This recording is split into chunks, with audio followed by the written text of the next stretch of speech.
ఈశ్వరుడు నువ్వు కర్మ చేసినప్పుడు ఫలితం ఇవ్వలేదు, ఏదో ఉందన్నమాట. అది ఇస్తే పాడవుతావు. అందుకని ఈశ్వరుడు ఇవ్వకుండా రక్షించాడు.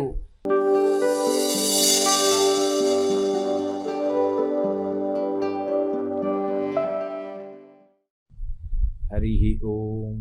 పరమేశ్వర స్వరూపైన సభకు నమస్కారం.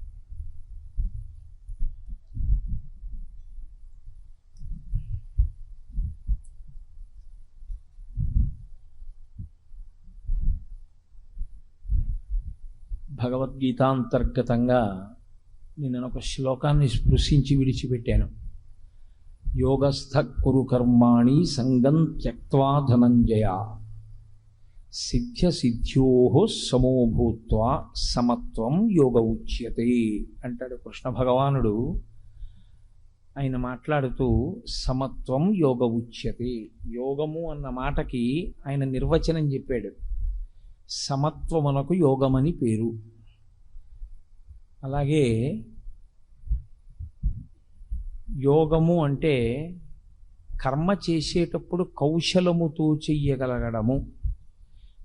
అలాగే అనేన యుజ్యతే ఇది యోగ, అనేకముగా కనపడేవన్నీ కలిపి ఒకటిగా మారేటటువంటి ప్రక్రియ జ్ఞానమునందు. వీటన్నింటినీ యోగం అంటారు. యోగ కర్మసు కౌశలం అంటాడు. నిన్న మీతో నేను మనవి చేశాను, యోగస్థ కురు కర్మాణి. కురు కర్మాణి అంటే నువ్వు పని చెయ్యి అంటే ఏదో ఒక పని చెయ్యి కాదు, నువ్వు చెయ్యవలసినటువంటి పని వేద విహితమై, వేదం ఎలా చెప్పిందో అలా చేసిన వాడవైతేనే చిత్తశుద్ధి కలుగుతుంది. యోగస్థ కురు కర్మాణి. ఆ కర్మ యోగం ఎప్పుడవుతుంది అంటే యోగ కర్మసు కౌశలం. కౌశలం అన్న మాట రావడానికి కారణం ఏమిటంటే, గురువుగారి దగ్గరికి శిష్యుడు వెడతాడు ఉపనయనం అయిన తర్వాత. వెళ్ళిన తర్వాత గురువుగారు మొట్టమొదట శిష్యుడికి నేర్పేటటువంటి విషయం ఇది అంటే దర్భ కొయ్యడం నేర్పుతారు. ఎందుకంటే పూర్వం గురువుగారి ఆశ్రమంలో శిష్యుడు ఉండి చదువుకున్నటువంటి రోజులలో ప్రతిరోజు ఆయన అగ్నిహోత్రం చేసుకోవడానికి ఇతరమైనటువంటి దేవతారాధన యందు తప్పకుండా ఉండవలసినటువంటివి రెండు పదార్థాలు. ఒకటి గోవు, రెండు దర్భ. ఈ రెండూ లేకుండా ఏవీ నడవదు. కాబట్టి దర్భలు తీసుకురావాలి శిష్యుడు. ఈ దర్భలు తీసుకొచ్చేటప్పుడు ఆ దర్భ కోసి పట్టుకురావడంలో గురువుగారు తీసుకురమ్మన్నారు కదా అని చెప్పి అక్రమాలినవి, పనికొచ్చినవి, పనికిరానివి అన్నీ కోసి పట్టుకురాకూడదు. ఆ కొయ్యడంలో ఒక నేర్పరితనం ఉంటుంది. ఏమిటా నేర్పరితనం అంటే, ఆ మొదలు విడిచిపెట్టి మళ్ళీ అది పైకి పెరగడానికి వీలుగా కావలసినటువంటి అంకుర భాగాన్ని విడిచిపెట్టి కొయ్యవలసి ఉంటుంది. అందులో ఏ కారణం చేతనైనా చిరిగిపోయినది, కన్నం పడిపోయినది, వడిలిపోయింది ఉంటే దాన్ని ఇక కొయ్యకూడదు. ఎందుకంటే అవసరం లేదు. అవసరం ఎక్కడ వరకో అక్కడ వరకు మాత్రమే తీసుకోవలసి ఉంటుంది తప్ప తనకు అవసరం లేని దానిని స్పృశించవద్దు. మనకి వేదాంతంలో సనాతన ధర్మంలో అపరిగ్రహము అని ఒక మాట. అపరిగ్రహము అన్న మాటకు అర్థం ఏంటంటే, ఈ ప్రపంచమంతటినీ ఈశ్వరుడు శర్వశబ్దము చేత భోగస్థానముగా నింపి ఉంచుతాడు. అందుకే శర్వ శర్వాణి అని శివుడికి అమ్మవారికి పేరు, శర్వ అని విష్ణు సహస్రంలో విష్ణువుకి పేరు. ఇద్దరికీ ఆ పేరు ఉంటుంది, శర్వ అన్న పేరు. శర్వ అన్న పేరుకి అర్థం, ఈ భూమి మీద మీరు పట్టుకెళ్ళి ఓ దోషుడు గింజలు వేశారనుకోండి, ఒక్కొక్క గింజలోంచి ఒక్కొక్క మొలక వస్తే ఆ మొలకకి ఒక కంకు వచ్చి ఒక్క కంకులో మీరు ఎన్ని గింజలు చల్లారో అన్ని గింజలు వస్తాయి. మీరు భూమి మీద వడ్ల గింజ వేయగలరేమో కానీ వడ్ల గింజ మొలకెత్తి ఒక మొక్క అయ్యేటట్టు, ఆ మొక్కకి కంకు వచ్చేటట్టు, ఆ కంకులో ధాన్యం ఉండేటట్టు చెయ్యగలిగిన శక్తి మాత్రం ఈ లోకంలో ఎవరికీ లేదు. పంచభూతములలో నుండి సంపదను తేవడం కానీ, పంచభూతములను పెంచడం కానీ తగ్గించడం కానీ ఎవరికీ సాధ్యము కాలేదు, సాధ్యము కాదు కూడా. భూమిని ఒక అంగుళం మీరు పెంచలేరు, భూమిని ఒక అంగుళం మీరు తగ్గించలేరు. వాయువు విశేషమైన వేగంతో వీయాలి అని నిర్ణయం తీసుకుంటే జరగవలసిన నష్టం జరిగిపోయిన తరువాత మీరు పునర్నిర్మాణ ప్రక్రియ చేయవలసి ఉంటుందేమో కానీ గంటకి 120 కిలోమీటర్ల వేగంతో ఈదురుగాలి వేసినప్పుడు విద్యుత్ స్తంభం ఒరిగిపోకుండా మీరు ఆపలేరు. మనం పెట్టుకున్న రాడార్ వ్యవస్థ కూడా కుప్ప కూలిపోవలసిందే. అది ఈశ్వరుడు యొక్క నిర్దేశకత్వం, ఆయన యొక్క శాసనం అలా ఉంటుంది. కాబట్టి ఆయన ఎంత పెట్రోల్ ఉంచాడు ఈ భూమిలోని మీరు అడిగారు అనుకోండి, అది ఎవరూ చెప్పలేరు. ఎప్పటికి ఏ బావి దొరికితే ఆ బావి దొరికింది అనుకోవడం. ఎంతోమంది, కొన్ని కోట్ల మంది పుట్టారు, కొన్ని కోట్ల కార్లు వాడారు, కొన్ని లక్షల లీటర్ల పెట్రోల్ ఖర్చు పెట్టారు, భూమిని విడిచిపెట్టారు, వెళ్ళిపోయారు. ఈశ్వరుడు మాత్రం అలా నింపుతూనే ఉన్నాడు, భూగర్భమునందు ఉంచాడు. మీకు అసలు ఆశ్చర్యకరమైన విషయం ఏమిటంటే, భవతి అని సంస్కృతంలో ఒక మాట. భవతి అంటే నిలబడుట, ఉండుట, ఉన్న పదార్థం ఉండడాన్ని భవతి అంటారు. అలా ఉన్నది ఉన్నట్లు ఉండాలి అంటే ఈశ్వరుని యొక్క అనుగ్రహము లోపించినటువంటి ఉత్తర క్షణంలో పడిపోతాడు. వడిబాయక తిరిగే ప్రాణబంధుడా అంటాడు అన్నమాచార్యుల వారు.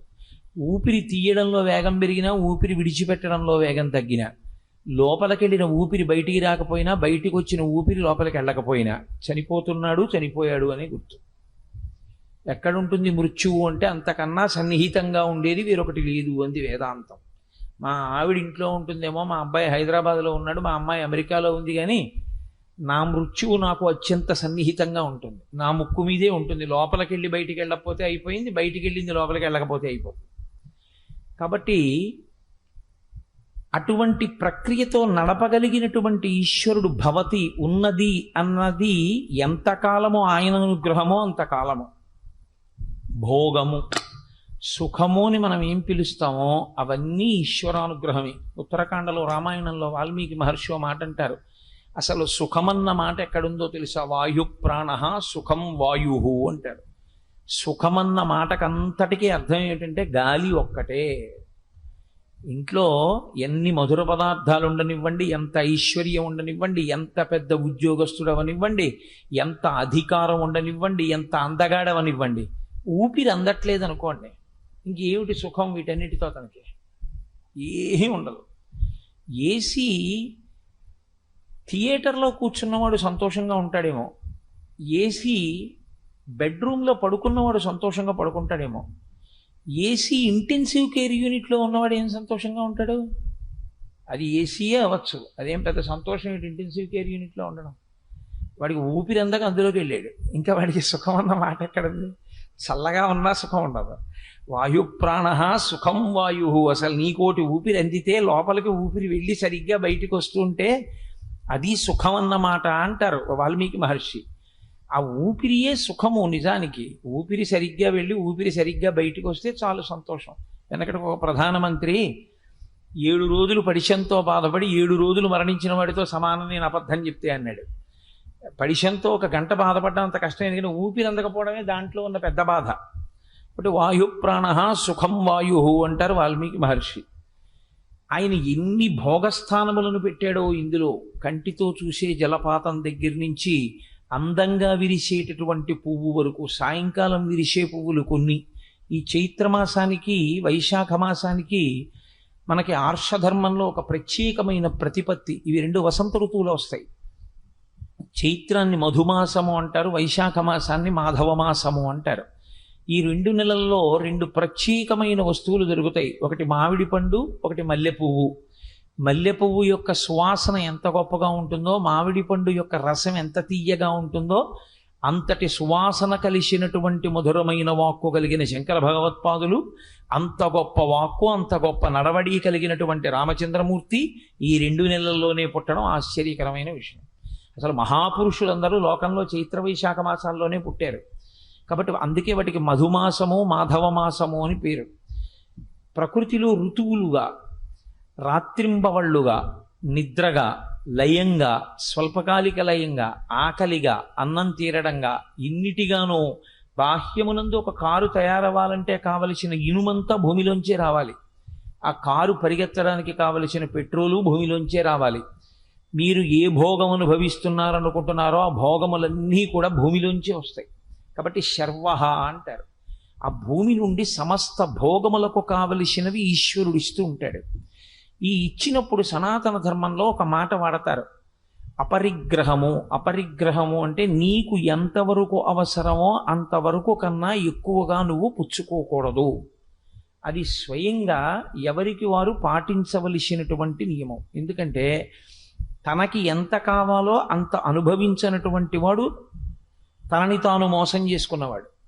తనకెంత కావాలో అంతకన్నా తక్కువ చేసుకుని బతికి భవిష్యత్ తరాలకి దాచిపెడదామనుకున్నవాడు, స్వార్థంతో బతికి తనని తాను సుఖపెట్టుకోనివాడు, తనకు అవసరమైన దానికన్నా ఎక్కువ వాడినవాడు, భవిష్యత్ తరాలకి ద్రోహం చేసినవాడు.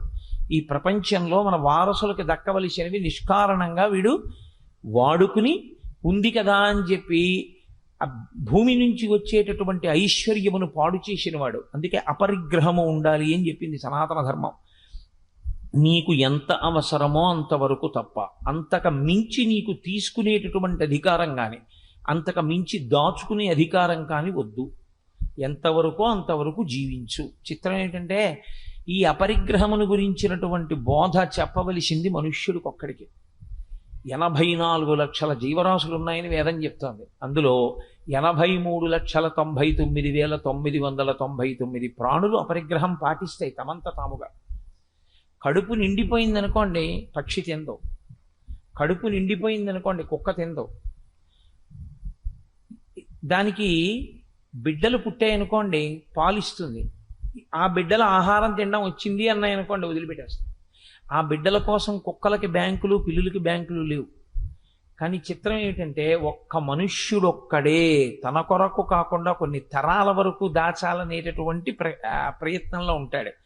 దాచవద్దని శాస్త్రం చెప్పలేదు, దాచమనే చెప్పింది. కానీ ఎంత దాచాలి అన్నది కూడా వేదం మాట్లాడింది. అతిగా వెళ్ళి పాడు చేసుకోవద్దు జీవితాన్ని.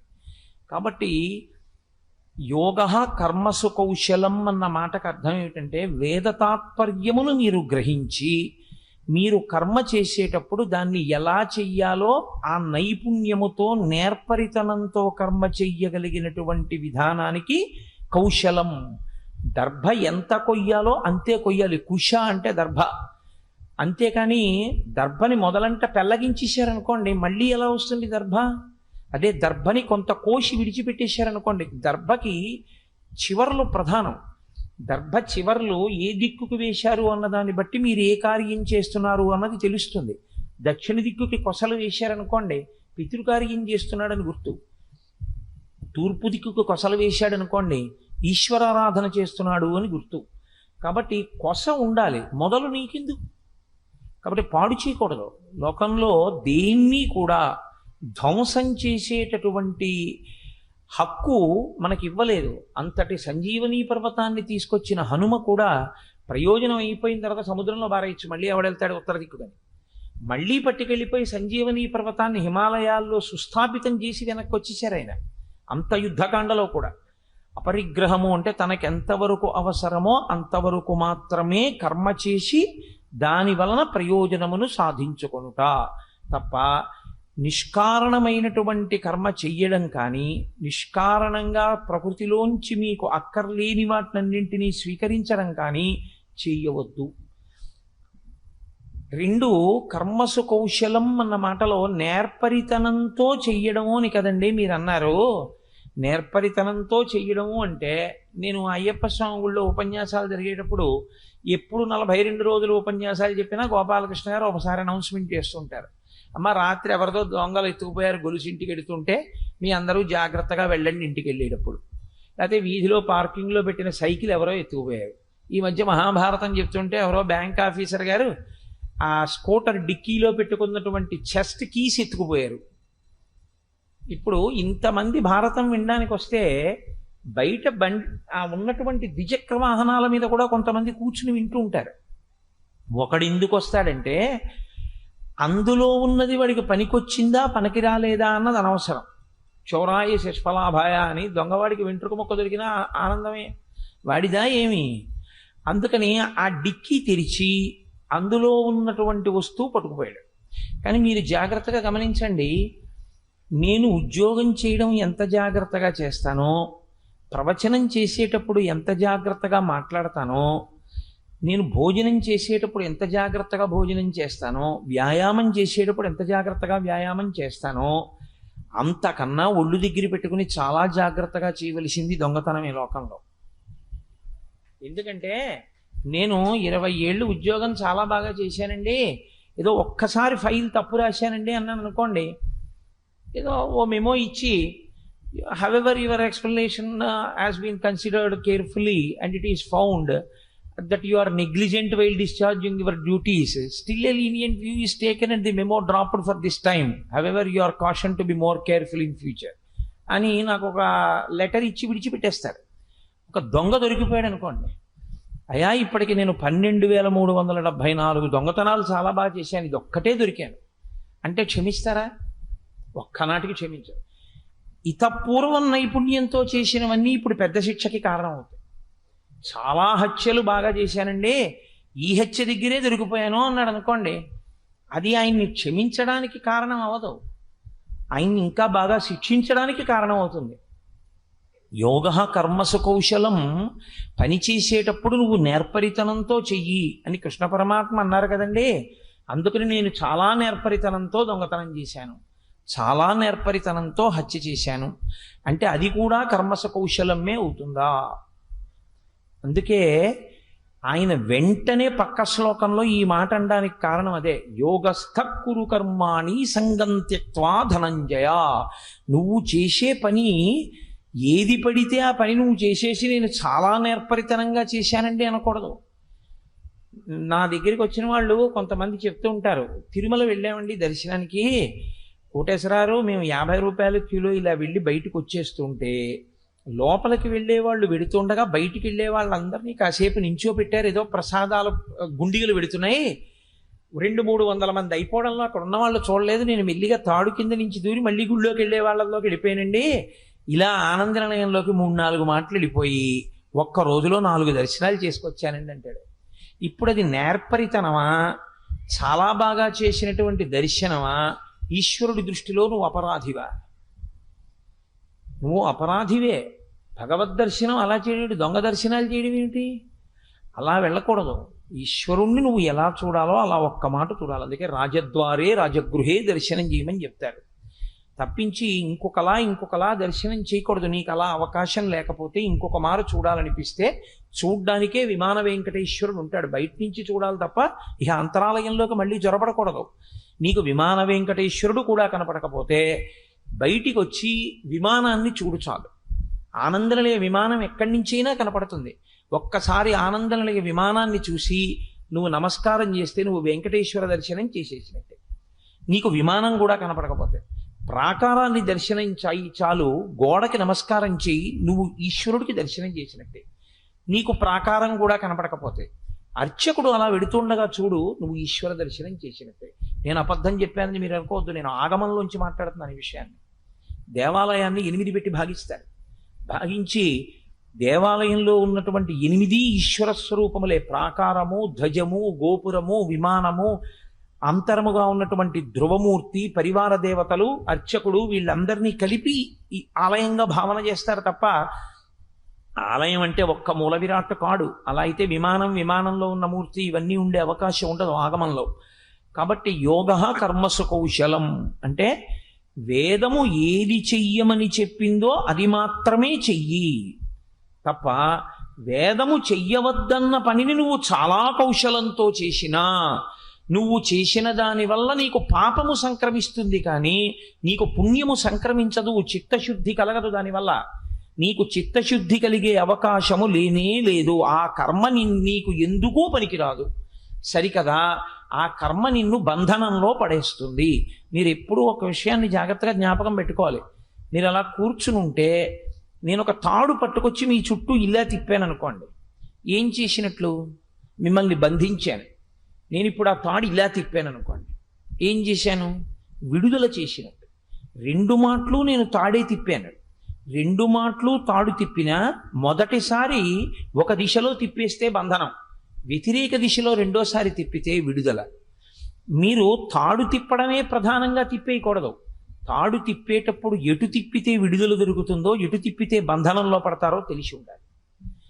ఏదో కర్మ చేసేసానండి అంటే కుదరదు, నాకు తెలియదండి అంటే కుదరదు. అందుకే సుందరకాండలో సీతమ్మ తల్లో మాట అంటుంది రావణాసుడితో, ఇహసంతో నవాసంతి సతోవా నానువర్తసే తథాహి విపరీతాతే బుద్ధి ఆచారవర్జిత అని అడిగింది ఆవిడ. ఏమయ్యా, ఈ లంకాపట్టణంలో మంచి చెప్పేవాళ్ళు లేరా? ఇలా చెయ్యాలని ఎవరు చెప్పరా? ఒకవేళ చెప్పినా నువ్వు వినవా? నీకు తెలియదా? తెలిసిన దాన్ని ఆచరించవా? ఎక్కడొచ్చింది దోషం? అందుకే సుందరకాండ పారాయణ చేయిందంటాడు. తన బుద్ధికి ఏది తోచిందో అది మాత్రమే చేసినటువంటి వాడు మరింత బంధనములోకి వెళ్ళిపోతాడు. ఎంతో చేసుకుంటూ వెళ్ళినా చివరికి వెళ్ళేటప్పటికి ప్రయోజనం ఏమీ ఉండదు. ఏదో మీకు నేను ఇదిగో ఇది హెచ్చ వేసుకుంటూ వెళ్ళండి, ఎంత వస్తుందో ఆఖరణ అంత ధనం ఇస్తాను అని 1 into 2 into 3 into 4 into 5 into 6 into 7 into 8 into 9 కాగితాల మీద వేసాను అనుకోండి, బోల్డ్ అని అంకెలు. అయ్య బాబోయ్ నాకు ఇంత డబ్బిస్తాడు, 2 1 2 2 3 6 6 4 24 24 5 120 ఇలా మీరు పొంగిపోతూ లెక్క పెట్టేసి ఆఖరికి వెళ్ళేటప్పటికి ఇంటూ 0 అని ఉందనుకోండి, ఇప్పుడు ఏమిటి వస్తుంది ఆఖరణ మీకు?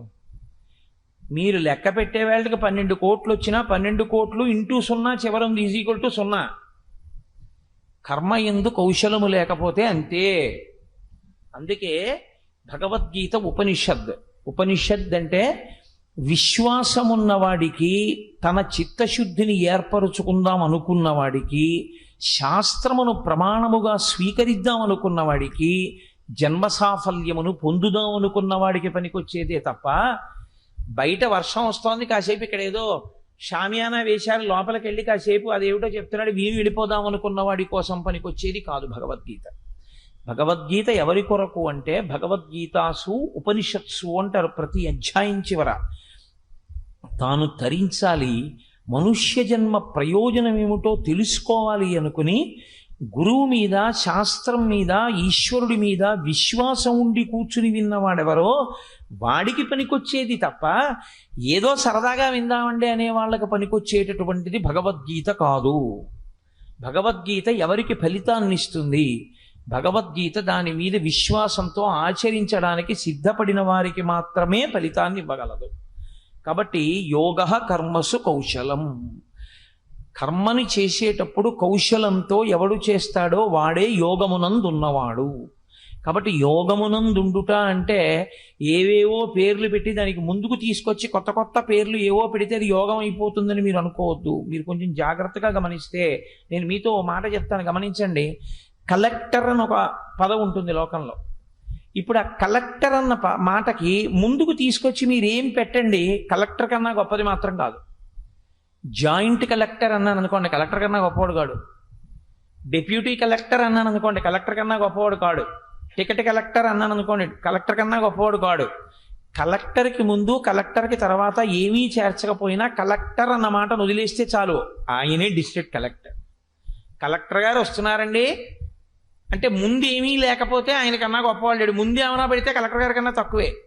పేరు పెరుగుతుందేమో, జాయింట్ కలెక్టర్ అంటే 2 మాటలు ఉన్నాయేమో, కానీ కలెక్టర్ గారి కన్నా గొప్పవాడు జాయింట్ కలెక్టర్ కాడు, కలెక్టరే గొప్పవాడు. అలాగే యోగః అన్న మాటని మీరు యోగః అని అర్థం చేసుకుంటేనే అర్థం. అంతేకాని యోగం ముందుకి తీసుకొచ్చి ఇంకా కొత్త కొత్తవేవో తగిలించి మీరు నేర్చుకోవడం మొదలెట్టారనుకోండి, అసలు నిజంగా యోగం సిద్ధిస్తుందా అంటే దాంట్లో చెప్పడం కష్టం. ఎందుకంటే మీకు ఎవరు చెప్పారు అన్నది కాదు, సాక్షాత్ ఈశ్వరుడు జగద్గురువుగా నిలబడి చెప్తున్నారు, కృష్ణం వందే జగద్గురుం. అందుకే భగవద్గీత యొక్క గొప్పతనం ఏమిటంటే కృష్ణ భగవానుడు దాన్ని జగద్గురువు స్థానంలో కూర్చుని చెప్పాడు కనుక ఇప్పుడు ఈ క్షణంలో మీరు ఇండియాలో ఉన్నారా లేదా అన్న దాంతో సంబంధం కూడా ఉండదు. మీరు అమెరికాలో ఉండొచ్చు, ఆస్ట్రేలియా ఉండొచ్చు, న్యూజిలాండ్లో ఉండొచ్చు, సింగపూర్లో ఉండొచ్చు, మీరు కాకినాడలో ఉండొచ్చు, కొవ్వాడలో ఉండొచ్చు. భగవద్గీతలో చెప్పినటువంటి సారాంశాన్ని మనసుతో పూర్తిగా పట్టుకుని చేసిన వాడెవడో వాడే జగద్గురువుకు శిష్యుడు. సాక్షాత్ శంకరాచార్యుల వారే పుట్టినటువంటి కాలటీలో ఉండి భగవద్గీత మీద నమ్మకంతో బతికితే శంకరాచార్యులు వారు ఆయనకి గురువా అని నన్ను అడిగారు అనుకోండి, ఒక్కనాటికి కారు. పక్కన కూర్చున్న వాళ్ళందరూ శిష్యులు కారు గురువు గారికి. గురువు గారు అన్న మాట ఎవరి పట్ల అన్వయం అవుతుందంటే ఎవరికి ఆ గురి ఉందో వాడికి ఆయన గురువు. గురి లేదు, ఉత్తినే పక్కన ఉంటాడంతే ఎప్పుడు. ఆయన అలా పక్కనున్నటువంటి వాడు శిష్యుడైపోవాలని ఏం లేదు లోకంలో. శిష్యుడు అన్న మాటకు అర్థం ఏమిటంటే గురువుని ఎంచుకున్నవాడు. గురువు ఎవరు? బరువు. నేను తప్పుగా మాట్లాడుతున్నాను అనుకోకండి. బరువు అంటే దానికన్నా ముందున్నది దానికన్నా తక్కువ బరువు ఉంది కాబట్టి దాని ముందున్న దాని బరువు ఎక్కువ. గురువు అంటే బరువు, శిష్యుడంటే లఘువు, తక్కువవాడు. ఆయన నాకన్నా చాలా తెలుసున్నవారు, శాస్త్రం ఎరిగిన వారు, వారి దగ్గర నేను తెలుసుకోవాలి, వారు చెప్పింది నేను పాటించాలి అని మీరు నమ్మారనుకోండి, మీరు నమ్మి పాటిస్తే గురువు మీకు ఎంత విచిత్రంగా ఉంటుందంటే, నా చుట్టూ ఉండేటటువంటి వాళ్ళు, నాకు దగ్గరగా ఉండేవాళ్ళు, నేను పేరుతో గుర్తుపట్టేవాళ్ళు, ప్రతిరోజు మా ఇంటికి వచ్చేవాళ్ళు, మా గురువు గారు అనేవాళ్ళు నాకు ఎంతోమంది ఉన్నారు. నేను గురువునో కాదో తర్వాతి మాట, నా మీద గురి పెట్టుకున్నారు అని నేను అనుకోవలసిన వాళ్ళు. కానీ అసలు అంత గురున్నవాడోడున్నాడు అన్న విషయం మనకి తెలియకుండా కూడా ఉంటారు శిష్యులు లోకంలో. అది విచిత్రం.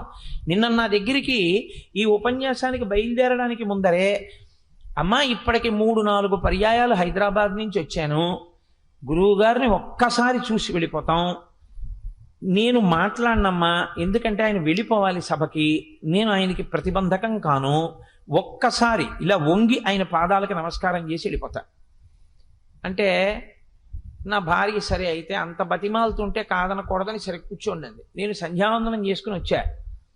వాళ్ళిద్దరూ నిమ్స్లో కార్డియాలజిస్టు, ప్రఖ్యాతి వహించినటువంటి ఒక కార్డియాలజిస్టు, ఆయన భార్య, ఆవిడ కూడా డాక్టర్. ఇద్దరూ నిమ్స్ నుంచి వచ్చారు. వాళ్ళ అమ్మగారు అంటే ఆ పిల్లవాడి అమ్మగారు కూడా డాక్టర్ అయ్యారు. వాళ్ళు ముగ్గురు వచ్చారు నిన్న. ఆ పిల్లవాడు ఒక్కటే మాట అన్నాడు, ఆ అమ్మాయి ఒక్కటే మాట. వాళ్ళు అన్నారు, మేము పూర్వం దీనికో దానికి అశాంతిగా ఉండేవాళ్ళం, మీ ఉపన్యాసాల సీడీలు విన్న తర్వాత మన కర్మ మనం చేస్తూ వెడితే ఫలితం ఇచ్చేవాడు ఈశ్వరుడు అన్నవాడు ఒకడు ఉన్నాడు. వాడు మనం అనుకున్నది ఇవ్వలేదు అంటే అది ఇవ్వకపోవడం వల్ల మనకు ప్రయోజనం ఉంది, వాడు ఇచ్చాడు కాబట్టి ఆ ఇచ్చింది పొందడం వల్ల ప్రయోజనం ఉంది అని నమ్మడం మొదలుపెట్టిన తర్వాత మేము ఎంతో హాయిగా ఉంటున్నాం గురువుగారు అని. వాళ్ళిద్దరూ అంత ప్రఖ్యాతి వహించిన వైద్యులు. వాళ్ళు నా ఉపన్యాసాల్లో ఉన్నటువంటి సారాన్ని మాట్లాడుతుంటే నేను కేవలం నమస్కరించి వెళ్ళిపోవలసి ఉంటుందమ్మా, మాట్లాడడం కుదరదన్నవాడిని 10 నిమిషాలు మాట్లాడుతూ ఉండిపోయి దొరగారితో అన్న బయటకు వస్తుంది, దొరగారు ఒక 10 నిమిషాలు ఇద్దరు డాక్టర్లకు ఇవ్వవలసి వచ్చింది, ఆ కారణం చేత కొంచెం ఒక 5 నిమిషాలు ఆలస్యమయ్యానండి బయలుదేరడం. ఏం దొరగారు, అటువంటి వాళ్ళిద్దరు ఉన్నారు అని నాకు తెలియదు. కానీ వాళ్ళిద్దరూ ఎక్కడున్నా నన్ను గురువుగా స్వీకరించిన వారు, అంటే నాన్న ఎందు బరువు ఉంచిన వారు, ఆయన తెలుసున్నవాడు, ఆయన దగ్గర మనం తెలుసుకోవాలనుకున్నారు కాబట్టి వాళ్ళు శిష్యులు. అంతేకాని ఉత్తినే నా పక్కనుండి ఏం చెప్తున్నానో అన్నీ విని, పాపం ఆయనకి అదో అలవాటు అంటే అలా చెప్తారు రోజు సాయంకాలం, అంతే. పాపం ఏదో వింటే ఆయన సంతోషిస్తారన్నారు అనుకోండి, అది శిష్యుడు అనిపించుకోవడానికి లక్షణం కాదు, ఒక శ్రోత ఏమో అంతే తప్ప అది శిష్యరికము కాదు. అందుకే గురువు గారిని పిలిచేవాళ్ళు చాలామంది ఉండొచ్చు, నిజమైన శిష్యులు వేళ్ల మీద ఉంటారు. వాళ్ళు గురి కలిగిన వారు గురువు గారి మీద. వాళ్ళు గురువు గారి నోటి వెంట వచ్చినటువంటి మాటని, ఆవు పాలు పితుకుతున్నప్పుడు ఆ పితుకుల్లోంచి కింద పడిన పాలని జాగ్రత్తగా చుక్క కింద పడకుండా పట్టేటటువంటి గొల్లవాడు ఎలా పట్టుకుంటాడో అలా పట్టి 10 మందికి పంచిపెట్టి ఆరోగ్యాన్ని పొందినట్లు గురువు నోటిలోంచి వచ్చేటటువంటి మాటని అంత జాగ్రత్తగా పట్టుకుని దాన్ని అనుష్ఠాన పర్యంతంలోకి తెచ్చుకుంటారు. అలా తెచ్చుకున్నవాడెవరో వాడు శిష్యుడు. అంతేగాని ఆయన ఏం చెప్తే మాకెందుకండి, ఏదో కాసేపు చెప్పమన్నాం కాబట్టి చెప్పాడండి, అవన్నీ మాకెందుకండి అన్నారనుకోండి, ఇంకా ఆయన గురువుగాడు శిష్యుడుగాడు. కాకపోతే ఏమిటంటే లోకంలో మర్యాదలో గురువు అని చూడండి, సైకిల్లో గాలి కట్టేవాడిని కూడా గురువు కాస్త గాలి కొట్టేవా అంటారు. ఆ గురువుకి ఈ గురువుకి పెద్ద తేడా ఏమి ఉండదు అటువంటి స్థితిలో. నేను యథార్థం మాట్లాడతాను. సైకిల్లో గాలి కొట్టడానికి ఓ గురువు గాలి కొట్టు అంటే ఎంతో, గురువుగారు చెప్పిన మాట పాటించడానికి పనికి రాకపోగా ఇన్ని గురువుగారిని పిలవడం అంతే. ఏమిటి ఆయనకి గౌరవం? ఆయన మాట ఎందుకు పనికొచ్చినట్టు? మీకు ఒక విషయం ఏదైనా పనికొచ్చి నా జీవితం మారింది అంటే చాలా సంతోషంగా ఉంటుంది. నేను అందుకే తరచూ అసహ్యించుకునేది ఒకటే, కోటేశ్వరారు మీ ఉపన్యాసానికి రాలేకపోయాం కోవాళ్ళలో ఏమనుకోకండి అంటే నాకు చాలా చిరాకు వస్తుంది. నువ్వు రాకపోతే నాకేమిటి? అర్జునుడికి ఒక్కడికే చెప్పాడు భగవద్గీత, ఎవ్వరూ అక్కర్లా, సుబ్బారావు అక్కరు కూర్చుంటే చెప్పి వెళ్ళిపోతాం భగవద్గీత. ఆయన యోగ్యుడు పిలిచాడని వచ్చానంతే, తప్పించి మీ అందరూ పరమయోగ్యులు కాబట్టే వింటున్నారు, అందులో సందేహం ఏం లేదు. అంతేగాని ఇంతమంది ఉంటేనే నేను ఆధ్యాత్మిక ప్రవచనం చేస్తానన్నవాడు వెర్రివాడు. ఆదిత్య హృదయం ఎంతమందికి చేశారు? భగవద్గీత ఎంతమందికి చెప్పారు? భాగవతం ఎంతమందికి చెప్పారు? ఒక్క పరీక్షితిగా చెప్పాడు శుకుడు. శ్రీరామాయణాన్ని, సంక్షేప రామాయణాన్ని ఎంతమందికి ఉపదేశం చేశారు నారద మహర్షి? ఒక్క వాల్మీకికే. ఆధ్యాత్మిక సభకి 1000 మంది జనం ఉండాలని కోరుకోవడం కన్నా వెర్రి లోకంలో ఇంకొకటి లేదు. యోగ్యుడైన శిష్యుడు ఒక్కడు చాలు, ఆర్తితో వినేవాడు. వాడి కోసం చెప్పాలి, ఏమో ఎక్కడున్నాడో ఈ సభలో. అలా వినేటటువంటి వాడు, అధికారం ఉన్నవాడు, జీవితాన్ని మార్చుకునేవాడు ఎక్కడో ఉండొచ్చు. అందుకే నీ కంటి ముందు కనపడుతున్న వాళ్ళు పరాకుగా ఉన్నారో లేరో నీకు సరిగ్గా అర్థం కాకుండా ఉన్నా, వాడొక్కడెవడో సభలో ఉన్నాడు, వింటున్నాడన్న జాగ్రత్తతో నువ్వు చెప్పవలసి ఉంటుందంతే. చెప్పేవాడంత శ్రద్ధతో చెప్పాలి, వినేవాడంత శ్రద్ధతో వినాలి. ఈ శ్రద్ధ లేకపోతే ఎందుకు పనికిరాలు చెప్పింది. అందుకే మహానుభావుడు సాయిబాబా గారు చెప్పవలసినవన్నీ చెప్పి శ్రద్ధ పక్కన పెట్టుకున్నారు. సా శ్రద్ధ కదితా సిద్ధి యయా వస్తూపలభ్యతే. సాయిబాబా గారు చెప్పనివి మీరు ఎన్ని చేసినా ఆయన సంతోషించాలని మీరు గుర్తెరగవలసి ఉంటుంది. సాయిబాబా గారు చెప్పిన వాటిల్లో నిజంగా అనుష్ఠించవలసిన వాటిని వక్రభాష్యాలు చెప్పి వదిలిపెట్టిన ఆయన అంత అసహ్యించుకుంటారని కూడా మీరు గుర్తెరగవలసి ఉంటుంది. అందుకే శాస్త్రస్య గురువాక్యస్య సత్యబుద్ధ్యావధారణ సా శ్రద్ధా కదితా సిద్భి యయా వస్తూపలభ్యతే. శంకర భాష్యం. శ్రద్ధ అన్న మాటని శంకరాచార్యుల వారు వ్యాఖ్యానం చేశారు. శాస్త్రస్య గురువాక్యస్య, శాస్త్రము మాట్లాడినది సత్యం. నేను చెయ్యకపోవచ్చు, కానీ శాస్త్రం మాట్లాడింది సత్యం. బ్రాహ్మణుడిగా పుట్టి యజ్ఞోపవీతం వేసుకొని సంధ్యావందనం చేసి గాయత్రి చేసేవాడు అగ్నిహోత్రం చెయ్యాలని చెప్తోంది వేదం. నేను చెయ్యట్లేదు అగ్నిహోత్రం. నేను అగ్నిహోత్రం చెయ్యట్లేదు కాబట్టి వేదం అందిగానండి, చేయకపోయినా పర్వాలేదు అనకూడదు. వేదం చెప్పింది సత్యం, చెయ్యాలి అగ్నిహోత్రం, కానీ నేను చెయ్యట్లేదండి, నేను అపరాధిని, నేను చెయ్యట్లేదు అని చెప్పాను అనుకోండి, కనీసం నేను చేస్తున్న పాపానికి ప్రాయశ్చిత్తం. అయ్యా, ఎప్పటికైనా ఈశ్వరానుగ్రహంతో నేను రిటైర్ అయిపోయిన తర్వాత ఈశ్వరుడు శక్తినిచ్చి, లేదా ఈలోగానే నాకు అనుకూల్యత సిద్ధించి నేను ప్రతిరోజు అగ్నికార్యం చేసుకునే అదృష్టాన్ని నాకు సర్వేశ్వరుడు కృప చెయ్యాలి అని నేను అన్నాను అనుకోండి, అప్పుడు నేను శాస్త్రాన్ని నమ్మినవాడిని. అంతేగాని శాస్త్రం చెప్పిన వాటిని ఎన్నింటిని మనం పక్కన పెట్టేద్దామని ఆలోచించాను అనుకోండి, అది కాదు శ్రద్ధ. శాస్త్రస్య గురువాక్యస్య సత్యబుద్ధ్యావధారణ. శాస్త్రాన్ని పక్కన పెట్టని ఎక్కడ చెప్పినట్టు సాయిబాబా గారు శ్రద్ధ పక్కన పెడితే? శ్రద్ధ సాబూరి ఆయన పక్కన ఉంటే శాస్త్రం వద్దని ఎలా అనగలరు మీరు? శ్రద్ధ అన్న మాట అక్కడ ఉన్నంతసేపు శాస్త్రాన్ని మీరు పట్టుకోవాల్సిందే. కాబట్టి యయా వస్తూపలభ్యతే, అప్పుడే నీకు ఏదైనా లభ్యం అవుతుంది. అదే యోగ కర్మసు కౌశలం, అదే అంటున్నాడు కృష్ణ భగవానుడు. ఏ గురువు మాట్లాడినా శాస్త్రాన్ని మాట్లాడతారండి. ఏ గురువు గారు మాట్లాడినా ఎప్పుడు అడ్డదారి చెప్పరని మీరు జ్ఞాపకం బాగా ఉంచుకోవాల్సి ఉంటుంది. ఏ గురువు అయినా శాస్త్రమును పాటించనే చెప్తాడు తప్ప, ఏం పర్వాలేదండి శాస్త్రాన్ని విడిచిపెట్టేసేయండి అని చెప్పినటువంటి వ్యక్తి లోకానికి ప్రయోజనమును చేకూర్చలేడు. దానివల్ల ఇబ్బంది వస్తుంది. ఎందువల్ల మీకు నేను ఇప్పుడే చెప్పా, యోగ కర్మసు కౌశలం. ఇలా తిప్పితే కడతారు, ఇలా తిప్పితే విప్పుతారు. మీరు కట్టడం తిప్పడం, చెయ్యి తిప్పడం సరిగా చెప్పకపోతే వాడు ఇంకా ఇంకా ఇంకా ఇంకా బంధనంలో కడతాడు. ఎంత పెట్టి హెచ్చ వేసినా చివర సున్నుంది, సున్నే వచ్చేస్తుంది. అది రాకుండా జాగ్రత్త పడాలి అంటే యోగ కర్మసు కౌశలం. దొంగతనం చాలా నేర్పరితనంగా చేశానండి, ఉపయోగం లేదు. నేను చాలా నేర్పరితనంగా నా జీవితంలో అబద్ధాలు ఆడాను. ఎప్పుడూ ఎవ్వరూ నేను అబద్ధం ఆడానని గుర్తుపట్టలేకపోయారు, అంత బాగా అబద్ధం ఆడాను.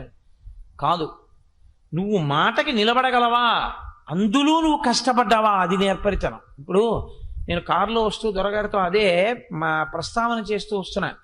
ఒక్క మనిషి ఇంత సంకల్పం చేసి ఇంత కార్యం చెయ్యాలంటే తెల్లవారు లేస్తే మనము చేస్తున్నాం. దొరగారు ఎంత కష్టపడ్డాడో మహానుభావుడు, ఎంత ఆలోచన చేశారో, ఎంత ఆవేదన పడ్డారో. అటువంటి వ్యక్తికి మాట ఇచ్చిన తరువాత వారం రోజులు వస్తానని, వారం రోజులు నేను వెళ్ళి నేను చెప్పగలిగింది చెప్పి, అమ్మయ్యా ఆయన ఇంత కష్టపడితే ఆయనకి నేను ఒక ఉపకారం చెయ్యగలిగాను, ఇచ్చిన మాట ప్రకారం వెళ్ళి గంట చెప్పాను, అరగంట చెప్పాను, నేను నమ్ముకున్న శాస్త్రాన్ని చెప్పి నేను వచ్చాను, చాలు, నాకు ఈ తృప్తి చాలు దొరగారు. అంత కష్టపడిన వ్యక్తికి నన్ను అడిగిన ఉపకారం నేను చేయగలిగాను, చాలు. మీరు మాట నిలబెట్టుకోవడానికి పరిశ్రమ చేయవలసి ఉంటుంది. మాట తప్పడానికి పెద్ద పరిశ్రమ అక్కర్లేదండి. ఒక్క మాట చాలా అబద్ధం చెప్పడానికి. నేను ఈ 8 రోజుల ఉపన్యాసాలకి నేను రావాలని ఏం లేదు. సాయంకాలం అయ్యేటప్పటికి ఏమిటో ఒళ్ళు వెచ్చగా ఉంటుందండి. డాక్టర్ గారు కొన్నాళ్ళు సాయంకాలం పూట్ల ఎక్కడికి వెళ్ళకండి, అందులో ఓపెన్ ఎయిర్లోకి వాటికి వద్దన్నారు సుబ్బారావు, అందుచేత నేను ఏదో ట్యాబ్లెట్స్ అవి వేసుకోవాల్సి వస్తుంది, నన్ను మన్నించండి ఈసారి. కానీ నేను అన్నాను అనుకోండి, నన్ను పేకట్టుకులు అక్కొస్తారేంటి? ఏమి రారు. కానీ వస్తాను అని మాట ఇచ్చి ఒకసారి ఒక ఆహ్వాన పత్రంలో ఫోటో పడిపోయిన తర్వాత ఆ మాట నిలబెట్టుకోవలసిన కర్తవ్యం ఇక నాది. నిజంగా అంత శరీరం అనుమతించక నేను రాలేకపోయాను అనుకోండి, అది వీరు. కానీ నేర్పరితనంతో అబద్ధం ఆడడం గొప్పతనం కాదు, నేర్పరితనంతో కష్టపడి రావడం గొప్ప. దానికి నువ్వు గుండెల మీద చెయ్యేసుకుని నువ్వు సంతోషించవలసింది ఏమైనా ఉంటే దానికి ఒక్కదానికి. నేను ఇది అయిపోయిన తర్వాత ఇంటికి వెళ్ళి ఈశ్వరుడికి ఒక నేను ఎప్పుడు అంటుంటాను మా దొరగారితో, దొరగారు అమ్మయ్యా టిక్కు పెట్టారండి అంటుంటాను. ఈశ్వరానుగ్రహంతో నేను ఇచ్చిన మాట ఈశ్వరుడు నిలబెట్టుకునే అదృష్టాన్ని ఇచ్చాడండి అంటుంటాను. మాట ఇవ్వడం తేలికండి, వారం రోజులు వస్తానండి అనడం తేలిక. వారం రోజులు రావడానికి పడేటటువంటి పరిశ్రమ సామాన్యంగా ఏమి ఉండదు. 5:30కి ఆఫీస్ అయితే ఇంటికి పరిగెత్తి సంధ్యావందనం చేసుకుని పంచె కట్టుకుని ఇక్కడికి వచ్చి వేదిక మీద కూర్చుని గంట సేపు వేదాంతం చెప్పి మళ్ళీ ఇంటికి వెళ్ళి చేయడం అంటే తెల్లవారకట్ట 4 గంటలకి లేస్తే సాయంకాలం శరీరం బడలిపోయే వేళటికి మళ్ళీ ఏదో చెప్పొచ్చేయకుండా మనం సరిగ్గా మాట్లాడాలన్న పూనికతో ఉత్సాహం తెచ్చుకుని మాట్లాడి వెళ్ళాలి అంటే భగవంతుడు అనుగ్రహం ఉంటే కానీ మాట నిలబెట్టుకోలేము. దానికి ఈశ్వరుడికి నిజమైన సత్కారం ఏది అంటే, అమ్మయ్య ఈశ్వర నేను మాటిస్తే నిలబెట్టుకునేటట్టు చేశావయ్యా, చాలు, ఇంకింతకన్నా నాకేం కావాలి, ఇంకా నాకేం అక్కర్లేదు జీవితంలో. నా ఊపిరున్నంత కాలం నేను ఇలా ఎక్కడ మాటిస్తే అక్కడికి వెళ్ళి నేను చెప్పిన మాట నిజం చేసి వచ్చేటటువంటి అదృష్టం నాకు లభిస్తే చాలు, ఇంకా నాకేం అక్కర్లేదు. యోగా కర్మస కౌశలం. నేను నన్ను పొగుడుకున్నానని మీరు అనుకోవద్దు. ఒక మాట నిలబెట్టుకోవడం ఎంత కష్టంగా ఉంటుందో మీకు నేను మనవి చేస్తున్నాను. మీరు కర్మని ఎలాగైనా చెయ్యొచ్చు, ఈశ్వరుడు అడ్డుపడడు. ఎందుకో తెలుసా అండి? బుద్ధి ఇచ్చి విడిచిపెట్టి సాక్షిగా చూస్తూ ఉంటాడు. ఈ దేహాన్ని మార్చడమా, దేహం అక్కర్లేకుండా కలపడమా అని చూడడంలో అక్కడ కౌశలాన్ని చూస్తాడు. వీడు ఎంత నిజాయితీగా నిలబడతాడు, ఎంత త్రికరణ శుద్ధితో నిలబడతాడో, శాస్త్రానికి ఎంత ధైర్యంతో నిలబడతాడు. లొంగిపోతాడా, శాస్త్రానికి నిలబడిపోతాడా, అదే ఈశ్వరుడు చూస్తూ ఉంటాడు. కాబట్టి చెయ్యవద్దన్న పనిని చెయ్యడం నేర్పరితనం కాదని మీరు జ్ఞాపకం పెట్టుకోవాల్సి ఉంటుంది. అందుకే మీరు ఏది చేస్తున్నారు అన్నదానికన్నా ఎలా చేస్తున్నారు అన్నదానికే శాస్త్రం పెద్దపీట వేస్తుంది. మీరు ఎంత సంపాదించారన్నదానికి పెద్దపీట వేయరు, ఎలా సంపాదించారన్నదానికే పెద్దపీట. ఎందుకో తెలుసా అండి? నేను పేర్లు చెప్పకూడదు.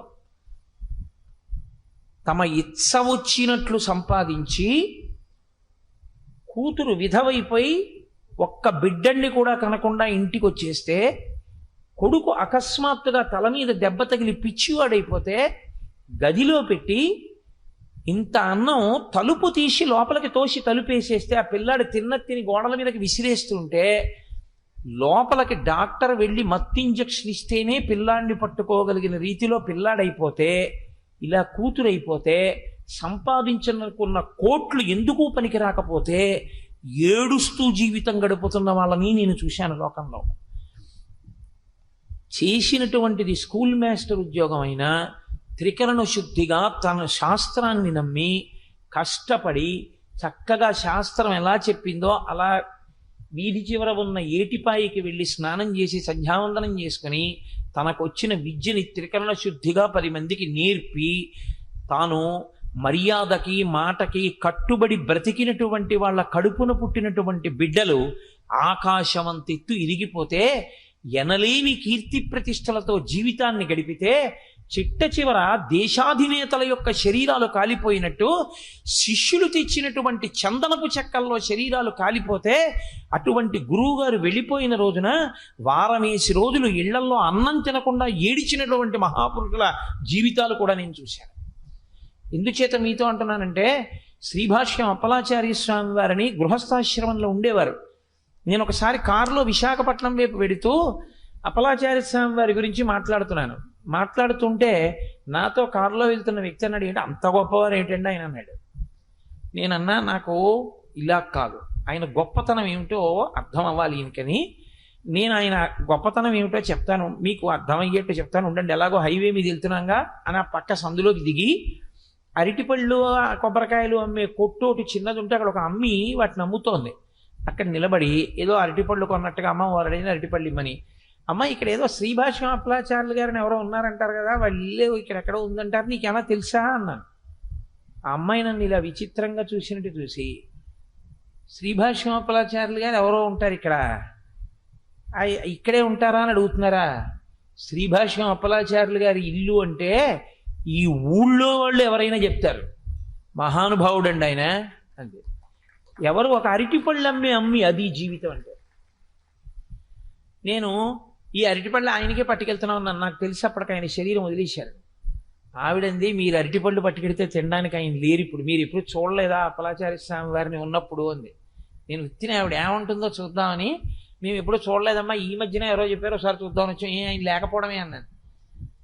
ఏం మనిషివా నువ్వు, ఇన్నాళ్ల నుంచి కాకినాడలో ఉన్నానంటున్నావు, నీకు అప్పలాచార్య స్వామి వారు తెలీదా? ఏమి జన్మ నీ జన్మ? మహానుభావుడు, ఎంతగా రామాయణాన్ని ప్రచారం చేసుకుని తరించిన వ్యక్తో తెలుసా? ఆయన శరీరం విడిచిపెడితే ఆయన ఇల్లు ఇదిగో 4 సందుల అవతలు ఉంది, ఇక్కడి వరకు జనం నిలబడ్డారు ఆయన వెళ్ళిపోయిన రోజున.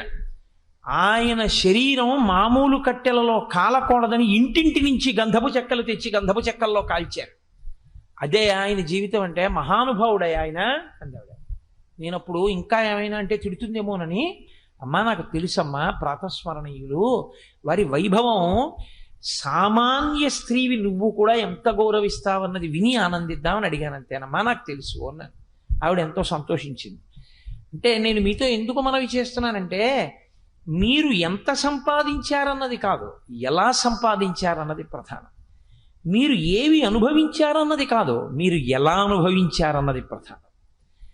ధర్మ వ్యతిరిక్తంగా భోగం అనుభవించిన వాడేమో, కానీ నొల్లుకునేది ఏముంటుంది చెప్పండి? శ్రీరామాయణం చూడండి, రాముడు చాలా కష్టాలు పడ్డాడు ధర్మం కోసం. రావణాసురుడు అధర్మాన్ని పట్టుకుని చాలా సుఖపడ్డాడు.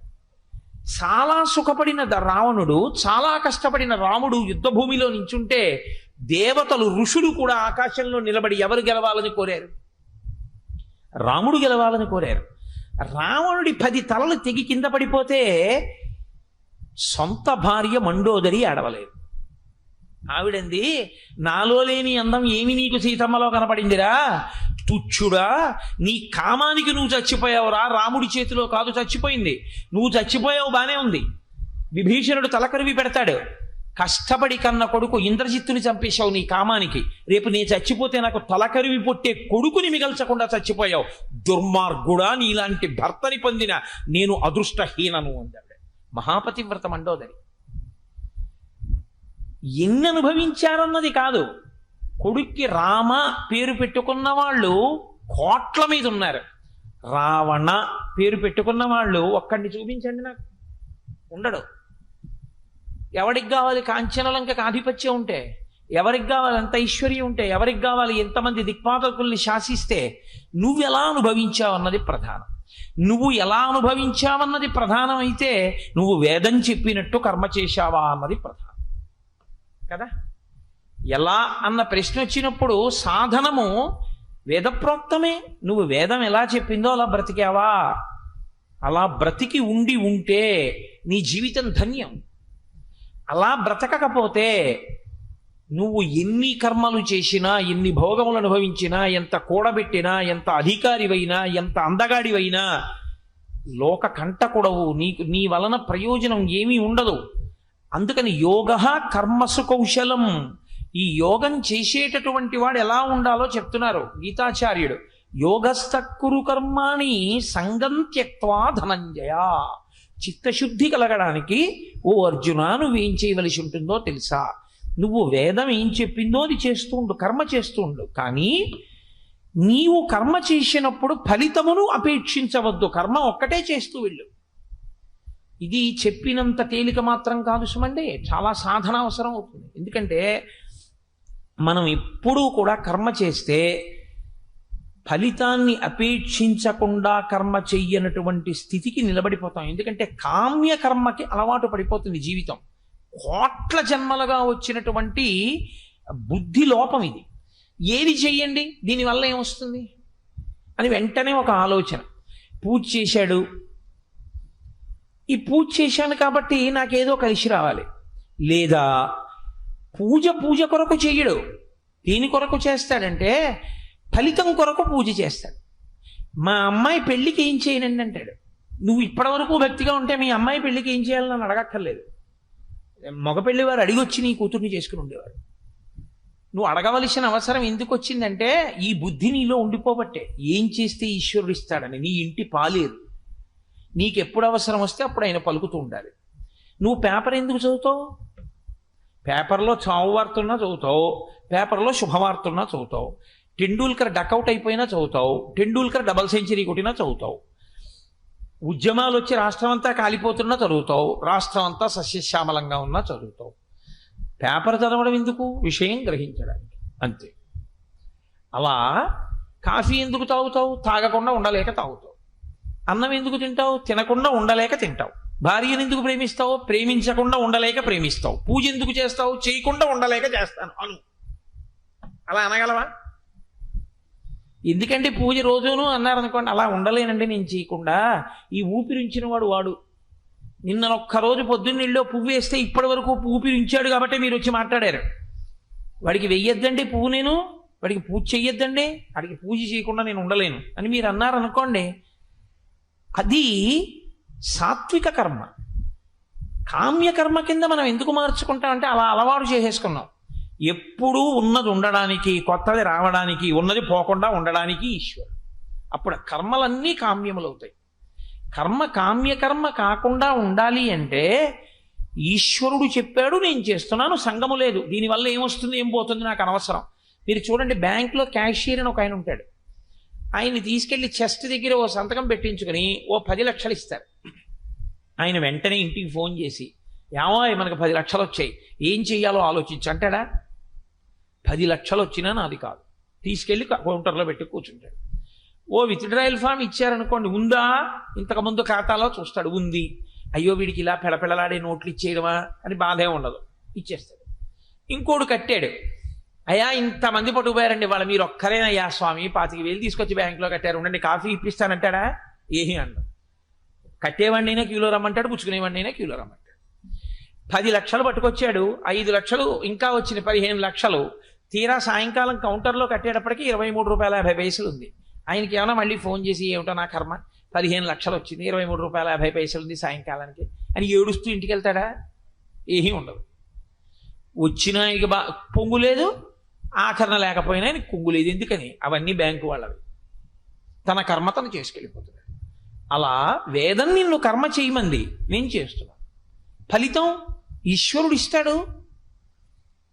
ఇవ్వకపోతే ఎందుకు ఇవ్వలేదో వదిలిపెట్టేయి. అది భక్తి అన్న మాటకు అర్థం. ఇక్కడ మీరు ఏమి అంగీకరించవలసి ఉంటుందంటే ఈశ్వరుడున్నాడు అన్న మాట అంగీకరించవలసి ఉంటుంది. ఎందుకో తెలుసా అండి, కర్మకి ఫలితం అనేక రకాలుగా ఉంటుంది. నేను ఇది చేద్దాము, ఇలా అవుతుంది అని అనుకున్నాను, కానీ నేను అనుకున్నట్లు జరగలేదు. నేను అమ్మయ్యా ఎప్పటి నుంచో అనుకుని 2 నెలల ముందే మిడిల్ బెర్త్ అని రిజర్వేషన్ ఫామ్లో రాసుకుని, భోగి మధ్యలో ఉండేటటువంటి మిడిల్ బెర్త్ ఎంచుకుని, టాయిలెట్ల వాసన రాకుండా మిడిల్ బెర్త్లో పడుకుని వెళ్ళాలని కోరిక. అందుకని మిడిల్ బెర్త్ అని తీసుకున్నాను. ఇప్పుడు నేను మిడిల్ బెర్త్లో వెడతాను అని అనుకున్నాను. అలా వెడతానా వెళ్ళనా అన్నది ఈశ్వర ఇచ్ఛ. ఎందుకని? నేను మిడిల్ బెర్త్లో వెళ్ళొచ్చు, AC 3 టైర్లో బుక్ చేసుకుంటే అప్గ్రేడేషన్ వచ్చి AC 2 టైర్లోకి వెళ్ళొచ్చు. అప్పుడు నేను అనుకున్న కన్నా ఎక్కువ ఫలితం వస్తుంది.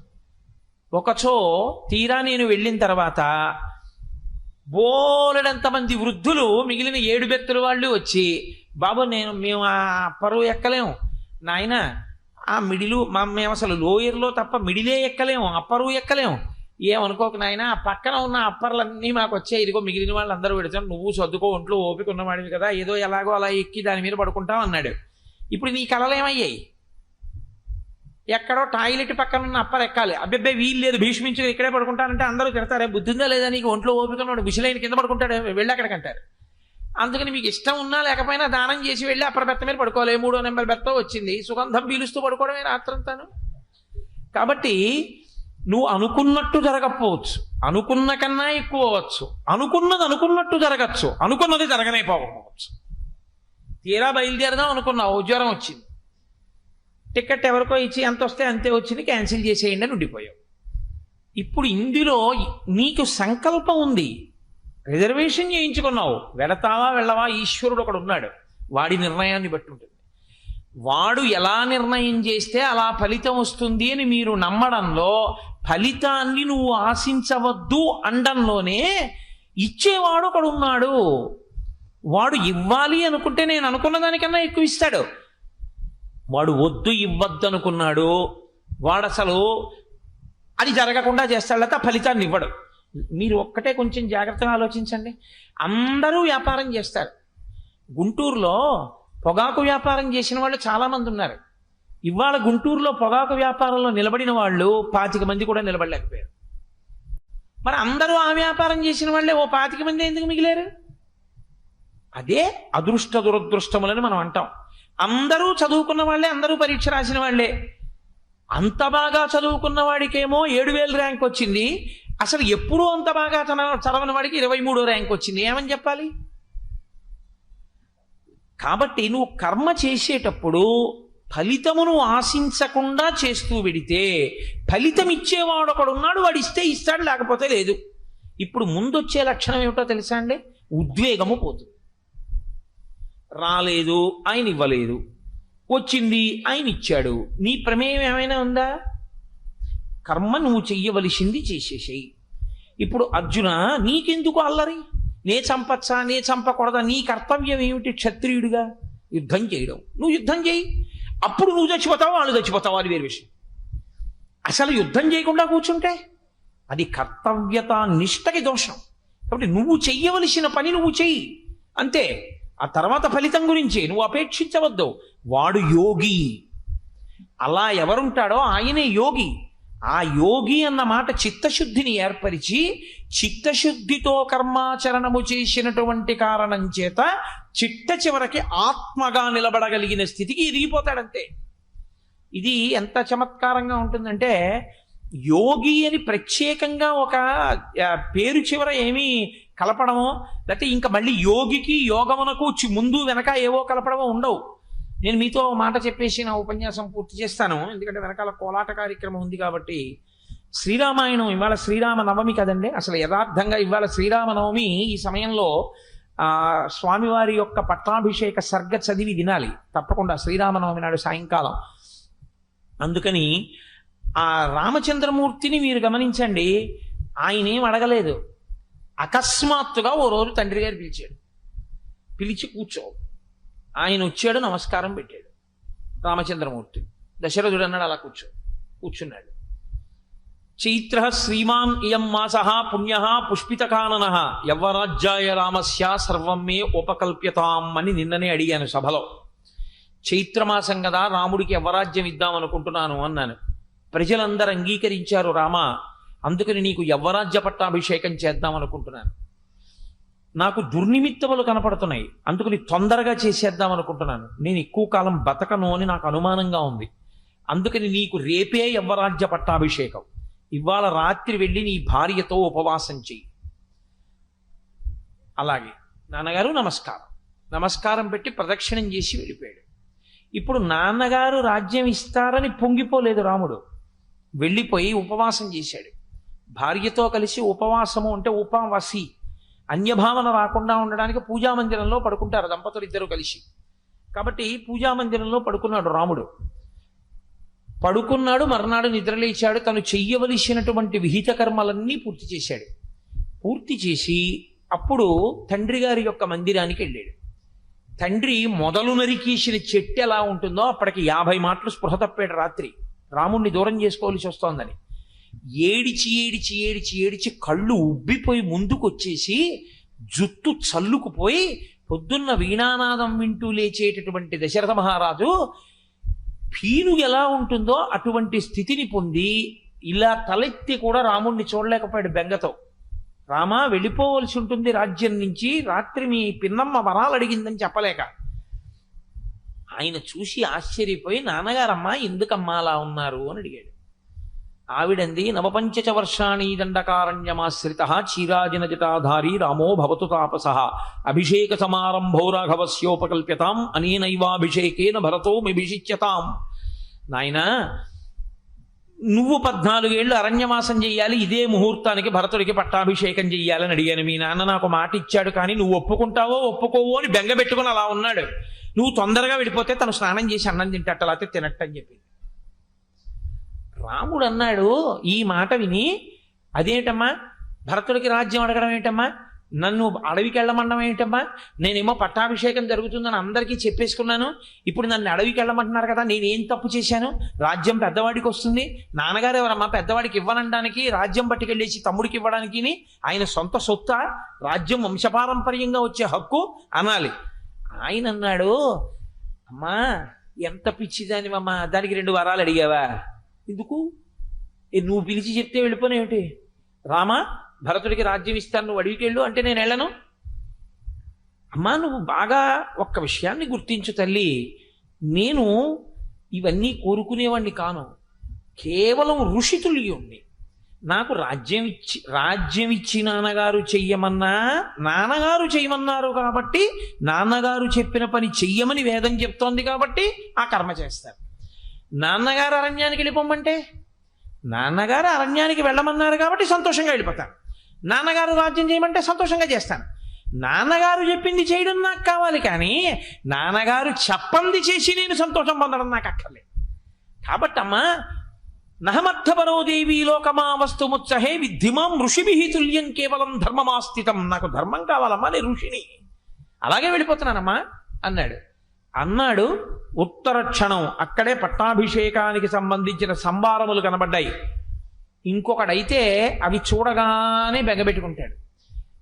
ఇవి కోటేశ్వరారు మీకు ఇస్తున్నాం అని తీసుకొచ్చి ఓ మంచి పట్టుపంచ ఉత్తరీయం అక్కడ పెట్టారనుకోండి, అంటే నేను ఉదాహరణకి చెప్తున్నాను, నాకేం అలా పిచ్చి కోరికలు లేవు, అక్కడ పెట్టారనుకోండి, నేను అది చూసి అబ్బా అంచు చాలా పెద్దది ఉంది, ఈ పట్టుపంచ అబ్బో చాలా బాగుంది, వచ్చేసారి 2 నెలల తర్వాత మనం శంకర జయంతి నాడు కట్టుకుంటే బాగుంటుంది అని ఏవో ఆలోచనలు చేశాను. ఏమనుకోకండి, పెద్ద ఆయన మహాపండితుడు ఎప్పుడు రాని వారు వచ్చారు, కోటేశ్వరారు ఏమనుకోకండి, మీకు నూలు పంచిస్తున్నాం, ఇది ఇచ్చేస్తున్నాం ఆయనకని ఇచ్చేశారు. ఇప్పుడు నేను వెంటనే అదే పంచవంక చూస్తున్నాను అనుకోండి, నా భావనలో మార్పు వచ్చేస్తుందా రాదా? ఏమిటో ఆ పంచ నాకు అనుకున్నాను, ధూర్తుడు ఇప్పుడే వచ్చాడు, ఒక 10 నిమిషాలు ఆలస్యమైనా బాగుండేది, వెళ్ళిపోయింది పంచ అనుకుంటానా అనుకోనా? సంభారమును చూసినప్పుడు లోపల ఉన్న భావాన్ని బట్టి ప్రతిస్పందన ఉంటుంది.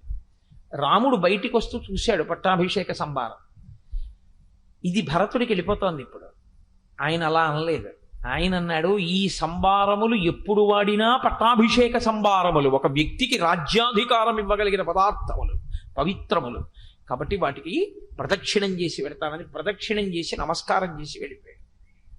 అంటే లోపల కోరికేం లేదనడానికి అదే ఆయన యొక్క నడవడి. రాముడు అంటే కర్మయోగి. ఆయన వేదం ఏం చెప్పిందో, ధర్మం ఏం చెప్పిందో అది చేస్తాడు తప్ప ఎలాగో అలా ప్రయోజనం సాధించుకోవాలనుకున్నాడు అనుకోండి, అసలు సుగ్రీవుడితో స్నేహం చేయక్కర్లా, వాలితో స్నేహం చేస్తే చాలు సీతమ్మ వచ్చేస్తుంది. ఏ సుందరకాండ ఉండదు రామాయణంలో. కానీ ఆయనకి కావలసింది ధర్మం. ధర్మం లేని వాలితో స్నేహం చేయడం కన్నా ధర్మం ఉన్న సుగ్రీవుడితో స్నేహం చేసి అంత కష్టపడి సీతమ్మని తెచ్చుకున్నాడు, కానీ మార్గం విడిచిపెట్టి మాత్రం రాలేదు, ప్రయోజనాన్ని సాధించుకోలేదు రాముడు. అలా ఎవరు నిలబడగలిగాడో, అలా ప్రయోజనమును అపేక్షించకుండా వేదవిహితమైనటువంటి కర్మాచరణము చేసుకుంటూ విడుతుండగా ఈశ్వరుడు ఇచ్చినటువంటి ఫలితములన్నీ ప్రసాదములని ఎవడందుకున్నాడో వాడు యోగి. ప్రసాదము అన్న మాటలో నీకు కోరుకున్న రుచి దొరకదు. మీరు తిరుపతి వెళ్ళి బయటకు వస్తుంటే ఒకసారి చక్కెర పొంగల్ ఎడతారు, అబ్బా నా అదృష్టం ఎప్పుడు అనుకున్నాను, మా ఇన్నాళ్ళకి చక్కెర పొంగల్ వచ్చిందని తిన్నావు, మర్నాడు మళ్ళీ దర్శనానికి వెళ్ళావు, అదే వేళకి వెళ్ళావు, చక్కెర పొంగల్ ఎడతారని పులిహార ఎట్టారు, అబ్బా ఈ పులిహారే నాకు సహించదండి, ఇది పెట్టారంటావా ప్రసాదం అంటావా? పులిహార పెట్టినా ప్రసాదమే, చక్కెర పొంగల్ పెట్టినా ప్రసాదమే. అలాగే ఈశ్వరుడు నువ్వు కర్మ చేసినప్పుడు ఫలితం ఇవ్వలేదు, ఏదో ఉందన్నమాట, అది ఇస్తే పాడవుతావు, అందుకని ఈశ్వరుడు ఇవ్వకుండా రక్షించాడు. తల్లి పిల్లవాడికి పాలు చల్లార పెడుతూ ఉంటుంది, పిల్లవాడు గబగబా వెళ్ళి వేడి గ్లాసు పాలు తీసేసుకుందాం అనుకుంటాడు, అమ్మ వాడి చేయి తీసేసి పక్కన పెట్టేసి ఇలా చల్లార పెట్టేసి ఆ పాలు ఇలా పట్టుకు చూసి, ఇంకా ఈ పాల గ్లాస్ ఇవ్వచ్చా ఇవ్వకూడదా చూస్తుంది. చూసి, మీరు చూడండి తల్లి పాలు ఇవ్వకుండా గ్లాస్ పట్టుకుని ఇలా ఇలా ఇలా ఇలా ఇలా అంటుంది. అంటే తన చేతులలోకి ఆ వేడినంతటినీ కూడా తీసేసుకుంటుంది. తీసేసుకుని ఇప్పుడు పాలు బాగా చల్లగా ఉన్నాయి చూసి పిల్లాడికి ఇస్తుంది. ఇప్పుడు ఆవిడ ఆ పాలు ఇవ్వకుండా ఇంతకు ముందు ఉండడం పిల్లాడిని బాధ పెట్టడానికే? వాడికి ఆ పాలిస్తే పాడైపోతాడని ఇవ్వలేదు, చల్లారబెట్టే ఇచ్చిందా నీకు? ఎప్పుడు ఇవ్వాలో ఎప్పుడు ఇవ్వకూడదో ఈశ్వరుడికి తెలుసు. ఇప్పుడు ఇవ్వకపోవడంలో కూడా రక్షిస్తాడు, ఒక్కొక్కసారి ఇచ్చి కూడా రక్షిస్తాడు. ఇచ్చి రక్షిస్తాడు, ఇవ్వక రక్షిస్తాడు. కాబట్టి ఇవ్వాలనుకున్నప్పుడు వాడే ఇస్తాడు, నేనేం చేయకుండా కూర్చుంటానని అనకూడదు. బుద్ధి నీకు ఇచ్చాడు కాబట్టి నీ కర్తవ్యం కర్మ చేయడం. ఏ కర్మ? నీ ఇష్టం వచ్చిన కర్మ కాదు, వేదప్రోక్తమైన కర్మ. వేదం ఏం చెప్పిందో అలా నువ్వు చేసుకుంటూ వెళ్ళాలి. ఫలితమునకు పొంగు కొంగు రెండు ఉండకూడదు. అది భక్తి అన్న మాటకు అర్థం. అంతేకాని గుళ్ళోకి వెళ్ళి ప్రదక్షిణం చేస్తే వెంటనే నీకు కలిసి వస్తే అప్పుడు ఈశ్వరుడు ఉన్నాడని, ప్రదక్షిణం చేస్తే కలిసి రాకపోతే ఈశ్వరుడు లేడని అని అనకూడదు. నా కళ్ళతో నేను చూశానండి ఒకసారి, ఆశ్చర్యకరమైన సందర్భం. మా అమ్మాయి పెళ్లి కుదిరిపోయిందని ఎంతో సంతోషపడిపోయాడు ఒక ఆయన. అకస్మాత్తుగా ఆ పిల్లాడు, నేను చేసుకోను ఆ పెళ్ళి, ఆ అమ్మాయిని నేను చేసుకోను అన్నాడు. ఆయన అంతకుముందే చాలా గుళ్ళకి వెళ్ళొచ్చాడు. ఆయన తిట్టింది ఎవరినంటే ఈశ్వరుణ్ణి. అన్ని గుళ్ళకి వెళ్ళొచ్చాను, అమ్మాయికి పెళ్లి కుదిరిందని వాళ్ళు ఏమిటో అకస్మాత్తుగా వచ్చి మేము చేసుకోం, ఆ అమ్మాయిని నిడిపోయారు, నా పిల్లకేం దోషమా ఏమి అని తిట్టాడు. ఇది జరిగిన వారం రోజులకి ఆ పెళ్లి కొడుకుని అరెస్ట్ చేశారు. వాడు అంతకుముందు 10 పెళ్లి చేసుకున్నాడు. ఇప్పుడు ఈయన మళ్ళీ వెళ్ళిపోయాడు ఆ గుళ్ళన్నింటికి. అమ్మ బాబోయ్, అయిపోయి ఉంటే వారం రోజుల్లో పెళ్ళి, నా కూతురు బతుకేమైపోను, నా అదృష్టం పెళ్ళవ్వకుండా ఆయన రక్షించాడనమాట అన్నాడు. ఇది నువ్వు తర్వాత మళ్ళీ గుడికి వెళ్ళినప్పుడు అనడం కాదు, ఇవ్వనప్పుడు కూడా అనగలిగితే ఉద్వేగం లేదు. అది యోగస్థ కురు కర్మాణి. ఇది నాయనా నువ్వు కర్మ చెయ్యాలి, ఫలితమును అపేక్షించడం వల్ల మోహం వచ్చింది. అర్జున, నే చంపేస్తానంటాడు, నువ్వు చంపకపోతే ఉంటాయి 7 శరీరాలు. కాబట్టి కర్మణ్యేవాధికారస్తే మా ఫలేషు కదాచన మా కర్మ ఫలహేతుర్భూ మాతే సంగోస్త్వకర్మణి. నీ కర్మ నువ్వు చేసేయి, ఫలితాన్ని అపేక్షించదు. ఏది వస్తే దాన్ని మహాప్రసాదంగా స్వీకరించి వెళ్ళిపో.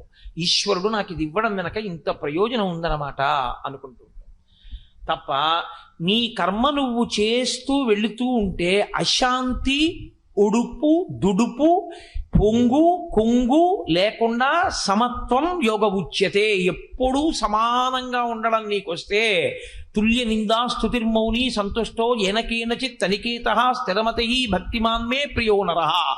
జయాపజయములు, ఎండావాన, ఎత్తో పల్లం, చల్లతనం, వేడి ఇలాంటి ద్వంద్వములకు అతీతంగా నువ్వు ఈశ్వరానుగ్రహంగా నీ కర్మ చెయ్యడం మానకుండా కర్మ చేసుకుంటూ వెళ్ళిపోతూ ఈశ్వరుడు ఫలితాన్ని ఇస్తాడని నమ్మి ఈశ్వరుని యొక్క అస్తిత్వమునకు నమ్మి నిలబడగలిగినటువంటి ప్రజ్ఞ నీ యందు పెరిగితే కళ్యాణీ పతగాదేయం లౌకికీ ప్రతిభాతిమా ఏతి జీవంతి మానందో నరం వర్ష శతాదపి. 100 సంవత్సరముల తర్వాత అయినా నువ్వు నీ యథార్థ స్వరూపాన్ని నువ్వు చూడగలుగుతావు. నీవు ఆత్మగా నిలబడిపోతావు. ఇక మళ్ళీ శరీరాల్లోకి వెళ్ళవలసిన అవసరం ఉండదు.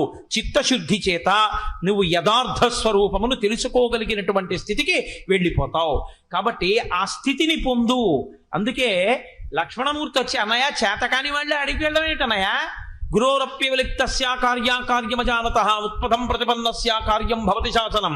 నువ్వు అనుమతి, దశరథ మహారాజు గారిని ఖైదులో పెట్టి నీకు పట్టాభిషేకం చేస్తానన్నాడు. అంటే నిన్న రాత్రి నాన్నగారు రాజ్యం చెయ్యమంటే నాన్నగారు, అడవికి వెళ్ళరా అని ఇవ్వాలంటే నాన్నగారు కాదు. అంటే నాన్నగారి మాట వలన మనకి ప్రయోజనం వస్తే ఆయన నాన్నగారు. నాన్నగారు చెప్పిన మాట పాటించి ధర్మమునందు నిలబడిన వాడు కొడుకా, పుత్రధర్మం పాటించిన వాడు పుత్రుడా? నాన్నగారు పనికొచ్చేది ఇస్తే ఆ పని చేసినటువంటి వాడు పుత్రుడా అని అడిగాడు. లక్ష్మణమూర్తి ఆశ్చర్యపోయి అన్నారు, మరి అన్నయ్య నిన్న రాత్రి ఇస్తా అన్నవాడు ఇవాళ ఇవ్వనండం ఏమిటి? వెంటనే రాముడు అన్నాడు, అనుదైవస్య కర్మతత్. ఈశ్వరుడి చమత్కారం అలాగే ఉంటుందిరా. నిన్న ఇస్తానన్నావా అని అనిపించిన వాడు ఈశ్వరుడు, ఇవాళ ఇవ్వననిపించిన వాడు ఈశ్వరుడు. ఆ ఈశ్వరుడు నీ కళ్ళెదురుగుండా వచ్చి కనపడి చెప్పడు, ఎవరి ద్వారానో చెప్పిస్తుంటాడు. ఇలా నీకు ఈశ్వరుడు దొరకడుగా యుద్ధం చేయడానికి. దశరథుణ్ణి ఖైదు చేస్తే తండ్రి పట్ల ప్రవర్తించవలసిన మర్యాద ఎందు వైక్లభ్యం పొందిన పాపాన్ని మూట కట్టుకుంటావు కానీ నువ్వు కొడుకుగా నువ్వు చెయ్యవలసిన కర్తవ్యం నువ్వెక్కడ చేసావు ప్రయోజనాన్ని కోరకుండా? నిన్న రాత్రి నాన్నగారు రాజ్యం చేయమన్నారు, చేస్తాను. ఇవాళ నాన్నగారు అడవికి వెళ్ళమన్నారు, వెళ్ళిపోతాను. ఫలితంతో నాకు సంబంధం లేదు. కొడుకుగా నా ధర్మం నేను చేశానా లేదా అంతే. ఇది యోగ కర్మసు కౌశలం సమత్వం యోగ ఉచ్యతే. ఫలితము మీద ఎక్కువగా దృష్టి పెట్టవద్దు. అయితే ఒక్కటి మాత్రం నిజం, కోటేశ్వరరావు గారు మీరు ఇంత నోరు కొట్టుకు చెప్పారు కదా, మీరు ఇలా ఉండగలరా జీవితంలో? నేను మీతో పరమ సత్యం చెప్తున్నాను, నేను ఉండలేను. మరి ఎందుకు చెప్పావు ఈ మాటలు మాకు? నేను కూడా సాధకుడను, కానీ నేను గీత చదువుకున్నాను, గీత వ్యాఖ్యానములు చదువుకున్నాను, శాస్త్రం మీద ఈశ్వరుడి మీద నమ్మకం ఉంది కాబట్టి సాధన చేస్తూ ఉంటాను. ఓ ఇది ఇవ్వకపోవడంలో ఏదో ప్రయోజనం ఉందన్నమాట, ఇది ఇవ్వడంలో ఏదో ప్రయోజనం ఉందన్నమాట. సాధారణంగా నేను ఉపన్యాసానికి వస్తాను అని మాట ఇచ్చిన తర్వాత నేను ఉపన్యాసానికి రావడం మానేసినటువంటి సందర్భాలు పరమేశ్వరుడి అనుగ్రహంతో నా జీవితంలో ఇప్పటి వరకు ఎప్పుడూ లేదు. 2-3 సందర్భాల్లో మాత్రం నేను వెళ్ళకపోవడం జరిగింది. అది దేనివల్ల? నా నిర్లక్ష్యం వల్ల కాదు. నేను యథార్థం మనవి చేస్తున్నా. నాకు ఒకప్పుడు 104 జ్వరం వచ్చి టైఫాయిడ్ వచ్చినప్పుడు కూడా నేను వెళ్ళి అనపర్తిల్లి ఉపన్యాసం చెప్పాను. నా ఒంట్లో ఊపిరి ఉన్నంతసేపు నా మాట నిలబెట్టుకునే ప్రయత్నం చేద్దాం, ప్రార్థనా శ్లోకం చెప్పి వెళ్ళిపోదాం.